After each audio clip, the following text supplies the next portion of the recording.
సికింద్రాబాద్ ఉజ్జయిని మహంకాళి ఆలయంలో బోనాల ఉత్సవాలు ఘనంగా జరుగుతున్నాయి. రంగం కార్యక్రమంలో భాగంగా భవిష్యవాణిని వినిపించారు మాతంగి స్వర్ణలత. ఈ క్రమంలో మహంకాళి ఆలయ పూజారి సిబ్బందిపై కన్నెర చేశారు. తన రూపం చూపించడంలో అడ్డుపడుతున్నారని ఆగ్రహం వ్యక్తం చేశారు. కొండంత వరాలు ఇచ్చినా గోరంత ఖర్చు చేయడం లేదన్నారు. తాను కన్నెర చేస్తే రక్తం కక్కుకొని చేస్తారని హెచ్చరించింది.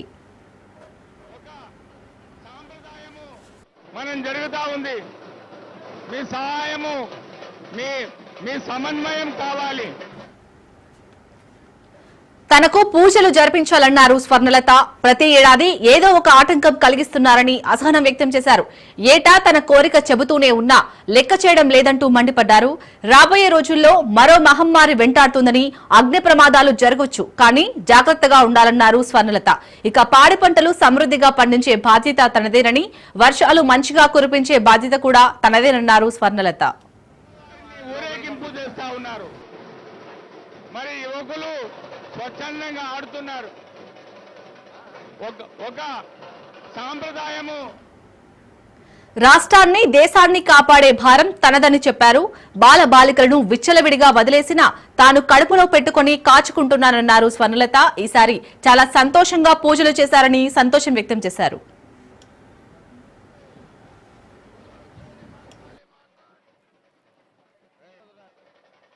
నా ప్రజలందరూ నా బాలబాలికలందరూ నాకు సంతోషానందంగా ఘనంగా బోనాలతోటి, డప్పు సప్పుళ్లతోటి, సాకలతోటి నన్ను వేడుకున్నారు. వాళ్ళు సంతోషంగా ఆనందంగా అందుకున్నా నేను. కానీ ప్రతి ఏడు మీరు ఏదో ఒక ఆటంకం చేస్తూనే ఉంటారు కదా బాలక. ఏటేడు నేను చెప్పుతూనే ఉంటా, కానీ మీరు మాత్రం నన్ను లెక్క చెయ్యకుంటున్నారా? ఏడేడు నా కోరిక చెప్పుతూనే ఉన్నాను నేను, కానీ మీరు మాత్రం నెరవేర్చడం లేదు. నా బిడ్డలనందరినీ నేను కడుపులో పెట్టి నేను కాపాడుకుంటున్నాను బాలక్క. కానీ తల్లిదండ్రులే కాదు, బాలలందరినీ విచ్చలవిడిగా మీరు వదిలేస్తున్నారు. అయినా కానీ నేను మాత్రం కడుపులో పెట్టుకొని కాపాడుకుంటూ వస్తున్నాను. కానీ ఏటేటుగా నాకు బండి గిరంత కాకున్నా కానీ, గోరుమంతమంత కానీ నాకు మాత్రం ఇయ్యరా బాలక్క. ఇంతవరకు నేను చుక్కలన్నీ నేను రాసుల కొద్ది నేను రప్పించుకుంటున్నానే గాని గోరు మందమంతా కూడా నాకు చెందదా బాలక్క. అమ్మా, ఎంత చుక్కలు వచ్చినా గాని, మీరు అరగించినా గాని నా కడుపులో పెట్టుకొని నేను కాపాడుతున్నా. నా పూజలన్నీ నాకు సక్రమంగా జరిపించు. బండగిరంతా నేను కోరుకుంటున్నాను గాని, అయినా మీరు నా బాలులే అని నేను గోరు మందమంతే కదరా బాలక. నాకు రక్తం చూపించమనిగా. 4 కాళ్ళ పెద్ద జీవం కాకున్నా చిన్నది మాత్రమైనా చూపించలేరా బాలక. ఏడు నేను ప్రతి ఏడుకి ఏటికేటికి నేను నా కొల్లారికి నేను చుక్కలు రప్పించుకుంటూనే ఉన్నా. నేను ఇంతవరకు కూడా నాకు చూపించడలే. మీరు అరగించడానికే కదరా బాలక. నా కోపానికి మీరు బలి అవుతారు బాలక. నేను కోపం చూపించడలేదు.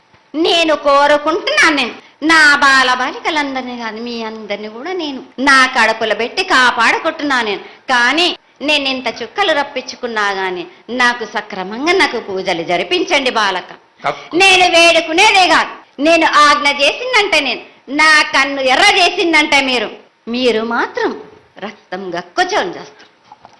నాది మాత్రం కొద్దిగా ఉంటుందని అనుకుంటున్నారు, కానీ తప్పకుండా ఉంటుంది బాల. కానీ కాలం తీరిందంటే తప్పనిసరిగా ఎవరేది అనుభవించాలో అది తప్పనిసరిగా అనుభవిస్తారు బాలక. నేను మాత్రం దానికి అడ్డురాను బాలక. నా అయ్య చెప్పిందైనా కానీ తప్పనిసరిగా పాటించాలి అని. కానీ మీరు కూడా నాకు సంతోషపెట్టడం, మీకు సక్రమంగా పూజలు జరిపించండి. కొద్దిగైనా నాకు రక్తం చూపించండి. ఇది వరకు నేను చేసిందంతా మీరు సంతోషంగానే అందుకుంటున్నాను. కానీ మీరు ఏడేడు మీరు వాగ్దానం తీసుకుంటారు, కానీ మీకే సరిపోతున్నాయి కదా. నా రూపాన్ని కూడా మీరు అడ్డుపడుతున్నారు మీరు. కానీ ఇది వరకు నేను శాంతంతో నేను కడుపులో పెట్టి కాపాడుతున్నాను. ఈ ఏడు జరిపించలేకపోతే నేను మాత్రం ఎవరెవరు అడ్డుపడుతారో వారికి నేను రక్తం గక్కేలా నేను చేస్తాను. కానీ మళ్ళీ నన్ను నిందించద్దు. నా బాలులందరికీ ఒకటి విజ్ఞప్తి చేస్తున్నాను బాల. నన్ను కొల్చేవారే కాదు, నా అలంకరణ చేసేవాళ్ళు కానీ, నా ముందుండే వాళ్ళే కానీ, నాకు మాత్రం తప్పనిసరిగా విధి విధానంగా నాకు జరిపించండి. సంతోషంగా ఆనందంగా అందుకుని ఏటికొక్కసారేగా అందాం బాలబాలికలు సంతోషంగా ఘనందంగా నాకు పూజలు అందించారు. నాకు వారి అందరు నేను వెంటుండే కాపాడే భారం నాలకు ముళ్ళినట్టే నా ముడి వల్లతోటి బీక్తాను భారం నా తప్పకుండా తల్లి. నా గ్రామ ప్రజలందరే గారు నన్ను కొలిచేవారు, నా కొల్లారి గారు నా అక్క చెల్లెళ్ళందరూ కూడా సమానంగా చూసుకునే భారం నాకు తప్పకుండా తల్లి. ఏటికొక్కసారే కాదు, అందరి విషయంలో కూడా నేను తప్పనిసరిగా నేను తోడు నీడై నిలబడతాను. నా రాష్ట్రాన్నే కాదు, నా దేశాన్ని తప్పనిసరిగా కాపాడే భారం నాది. కానీ ఒక్కటి మాత్రం గుర్తించుకోండి, మీరు రాబోయే రోజుల్లో మహమ్మారి కూడా వెంటాడుతుంది. మీరు మాత్రం జాగ్రత్తగా ఉండండి. మీరు పాటించవలసినవి పాటించండి. అగ్ని ప్రమాదాలు కూడా జరుగుతాయి. వీటి గురించి కూడా తప్పనిసరిగా ముందే హెచ్చరిస్తున్నా నేను. ఈ ఏడు వర్షాలు తప్పగా కురుస్తాయి. పాడి పంటలు కూడా సమృద్ధిలా ఉండే చూసే భారం నాది.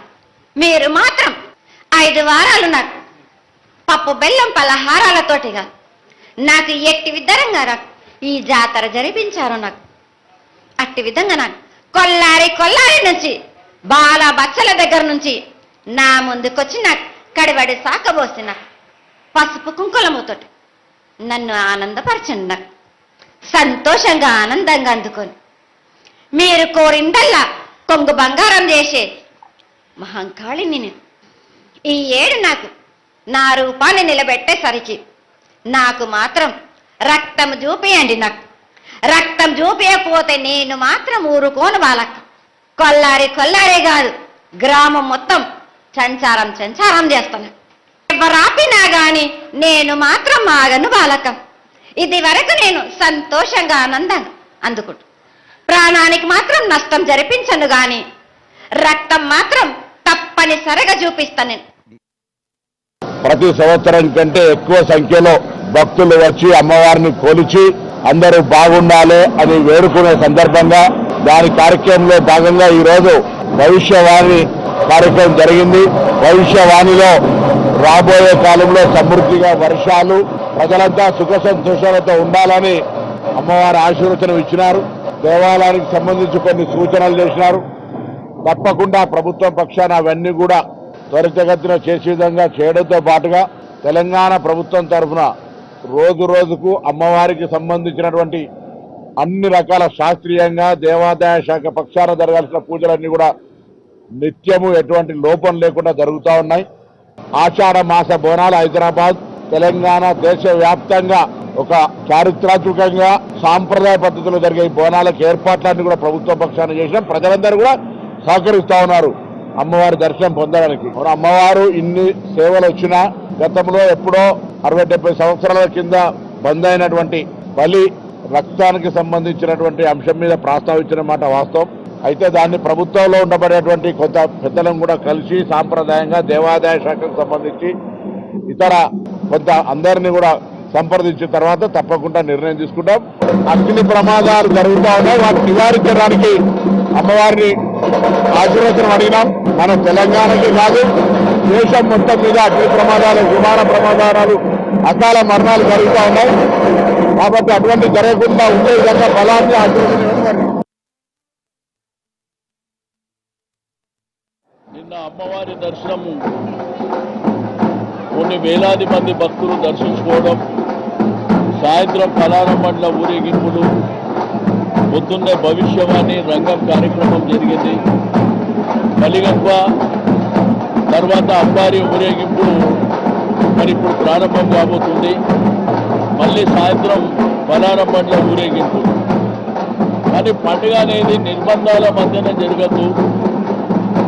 పండుగ అనేది నిర్బంధాల మధ్యన జరిగితే భక్తులు ప్రజలు ఇబ్బంది పడేటువంటి అవకాశం ఉంటుంది. కాబట్టి పండుగ అనేది స్వేచ్ఛగా భక్తులు అమ్మవారిని దర్శించుకునే విధంగా ఉండాలని చెప్పి మనం అనేక సంవత్సరాల నుంచి అందరి కోఆర్డినేషన్తో బ్రహ్మాండంగా చేస్తున్నటువంటిది కూడా అందరికీ తెలిసిందే.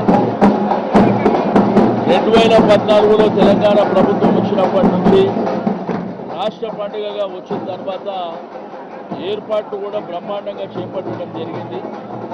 అయితే ప్రజలందరూ భక్తులందరూ సంతోషంగా ఉండే విధంగా మరి కార్యక్రమాలను ముందుకు తీసుకువెళ్ళవలసినటువంటి అవసరం ఉంటుంది. మరి తప్పకుండా అమ్మవారి ఆశీస్సులు తీసుకొని ఈ యొక్క పండుగని జయప్రదం చేయాలని చెప్పి నేను ఈ సందర్భంగా తెలియజేస్తూ